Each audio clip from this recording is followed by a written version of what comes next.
Hello good morning दोस्तों, मैं शालिनी आपका अपने यूट्यूब चैनल के आइडियल इंस्टीट्यूट पर स्वागत करती हूँ।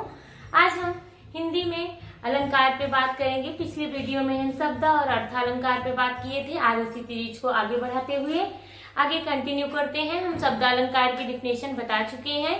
अब हम शब्दालंकार में अनुप्रास अलंकार के भेद के बारे में बात करेंगे। अनुप्रास अलंकार क्या होते हैं और उसके क्या भेद होते हैं। तो जहां पर एक ही वर्ण, अनुप्रास अलंकार क्या होता है, जहां पर एक ही वर्ण की आवृत्ति बार बार हो, जब एक ही वर्ण की आवृत्ति बार बार हो वहां पे अनुप्रास अलंकार होता है।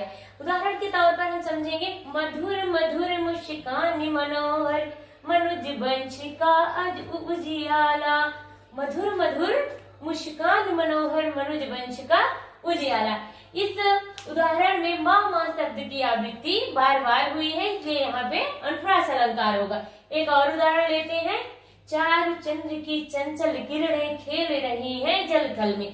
कहा गया चारु चंद्र की चंचल किरणें खेल रही हैं जल थल में। चार शब्द की आवृत्ति बार बार हो रही है, इसलिए यहाँ पे अनुप्रास अलंकार है। अब हम आगे अनुप्रास अलंकार के भेद के बारे में बात करते हैं कि अनुप्रास अलंकार को 5 भागों में बांटा गया है।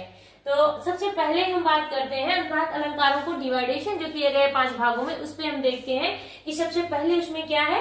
सबसे पहले उसमें है छेका अनुप्रास अलंकार, नंबर 2 पे है वृत्ता अनुप्रास अलंकार, नंबर 3 पे है हमारा लाटा अनुप्रास अलंकार, नंबर 4 पे हमारा अंता अनुप्रास अलंकार, नंबर 5 पर हमारा है वृत्ता अनुप्रास अलंकार। तो सबसे पहले हम बात करते हैं छेका अनुप्रास अलंकार की। छेका अनुप्रास अलंकार का जब हम यूज करते हैं तो हम इसमें किसी भी वर्ण की आवृत्ति जो है केवल 2 बार हो। एक ही वर्ण की आवृत्ति जब किसी भी पद में या चरण में एक ही वर्ण की आवृत्ति केवल 2 बार होती है तो वहां पे हमारा छेका अनुप्रास अलंकार होता है। वर्ण जो है केवल 2 ही बार आते हैं। छेका अनुप्रास अलंकार की पहचान यही है कि जो है वर्ण 2 ही बार आएंगे, 2 से 3 बार नहीं आएंगे। उदाहरण के तौर पर हम उदाहरण के द्वारा समझते हैं, इत करुणा कलित हृदय में अब विकल रागिनी बजती। इसमें जो है इस उदाहरण में हम देखते हैं का वर्ण केवल 2 बार आया है, इसलिए यहाँ पे 6 का अनुप्रास हुआ है। इस करुणा कलित हृदय में अब विकल रागिनी बजती का शब्दों की आवृत्ति 2 बार होने की वजह से यहाँ पे 6 का अनुप्रास अलंकार हुआ है। नेक्स्ट हम बात करते हैं वृत्ता अनुप्रास अलंकार की।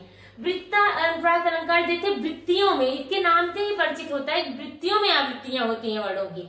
मतलब जब किसी भी वर्ण की आवृत्ति 3 या 3 से अधिक बार हो, कोई भी पद हो, कोई भी चरण हो, जब वर्णों की आवृत्ति 3 या 3 से अधिक बार होती है तो वहां पे वृत्ता अनुप्रास अलंकार होता है। जैसे भूरी भरी भेद भाव भूमि से भगा दिया, इसमें भा शब्द की आवृत्ति 3 से अधिक बार हुई है। 1 2 3 4 4 बार हुई है, 5 बार हुई है, इसलिए यहाँ पे वृत्ता अनुप्रास अलंकार होगा। एक और उदाहरण देखते हैं, चारु चंद्र की चंचल किरणें खेल रही हैं जल थल में। चारु चंद्र की जो चंचल किरणें, चाचा की आवृत्ति 3 या 3 से अधिक बार होने की वजह से यहाँ पे वृत्ता अनुप्रास अलंकार हुआ है। नेक्स्ट बात करते हैं नंबर 3 जो हमारा है वो है हमारा लाटा अनुप्रास अलंकार। लाटा अनुप्रास अलंकार में क्या होता है, इसमें जो है वर्णों की आवृत्ति नहीं होती है बल्कि वाक्य या उपवाक्यों में आवृत्ति होती है। इसमें आवृत्ति तो शब्दों के अर्थ जो होते हैं इसमें सेम होते हैं। जो लाटा अनुप्रास अलंकार हमारा होता है, एक तो ये गुजराती भाषा का एक शब्द है लाटा, और उसमें जो है वर्णों की आवृत्ति नहीं होती है, उपवाक्यों की आवृत्तियां होती हैं और अर्थ इसमें सेम होता है। जो मूल भाव होते हैं उसमें परिवर्तन होता है। और इसकी पहचान के लिए सबसे बड़ी ट्रिक है, इसमें तो शब्द का ज्यादातर प्रयोग करते हैं। तो लाटा अनुप्रास अलंकार की हम पहचान कैसे करेंगे, जिस भी उदाहरण में हमें तो शब्द मिल जाएगा उसे हम लाटा अनुप्रास अलंकार के नाम से जानते हैं। एक उदाहरण के तौर पर हम समझते हैं, पूत कपूत तो काहे धन संचय, पूत सपूत तो काहे धन संचय। कहा गया है कि पुत्र अगर कपूत है, मतलब कि अगर पुत्र आपका अच्छा नहीं है, कितना भी आप संपत्ति कमा लीजिए वो उसको बर्बाद कर देगा। लेकिन अगर आपका पुत्र अच्छा है, पूत सपूत तो काहे धन संचय, अगर आपका पुत्र अच्छा है तो धन संचय की जरूरत नहीं है, क्योंकि वो खुद ही अपने लिए कमा लेगा, अर्जन कर लेगा। इसमें तो शब्द का 2 बार प्रयोग हुआ है, इसलिए ये भी एक इसकी पहचान है। जैसे एक और उदाहरण, शहजादे तो शहजादे ही होते हैं। कोई भी उदाहरण आप लीजिए जिसमें तो शब्द का प्रयोग होगा उसमें आपका लाटा अनुप्रास अलंकार होगा। नेक्स्ट हमारा चौथा है अंत अनुप्रास अलंकार।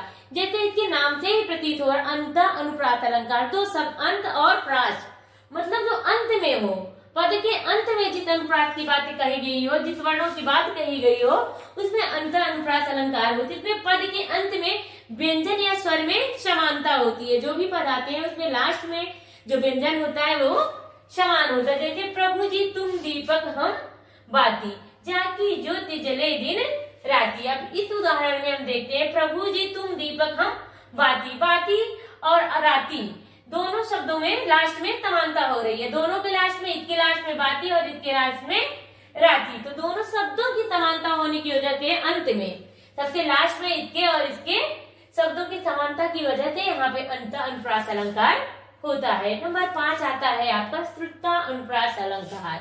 इसके अंतर्गत ता वर्ग की आवृत्ति होती है। वैसे तो इसमें ता वर्ग लिखे हैं, कहीं कहीं का, चा, टा आदि वर्ग को भी हम ले लेते हैं। तो ता वर्ग के अंतर्गत क्या क्या आता है? ता, था, दा, धा, ना। तो इसमें जो है ता वर्गों की आवृत्ति होती है और उसी वर्ड के रिलेटेड वर्ड आपके आते हैं। मान लीजिए एग्जाम में आपको पहचान करना है श्रुता अनुप्रास अलंकार क्या है, तो आप ये देखेंगे कि उस उदाहरण में ता वर्ग के सारे अक्षर समाहित है, जैसे ता, था, दा, धा, ना। तो इसमें देखिए कहा गया तुलसीदास सोहत, तुलसीदास सोहत निष्दिन देखत तुम्हारी निठुराई। इसमें ता, फिर ता, फिर दा, फिर ता, फिर ता, तो बार बार ता वर्ग की आवृत्ति हुई है, इसलिए यहाँ पे श्रुता अनुप्रास अलंकार हुआ है। तो फिर दोस्तों आज के लिए इतना ही है। नेक्स्ट हम अगले वीडियो में बात करते हैं। आज के लिए धन्यवाद।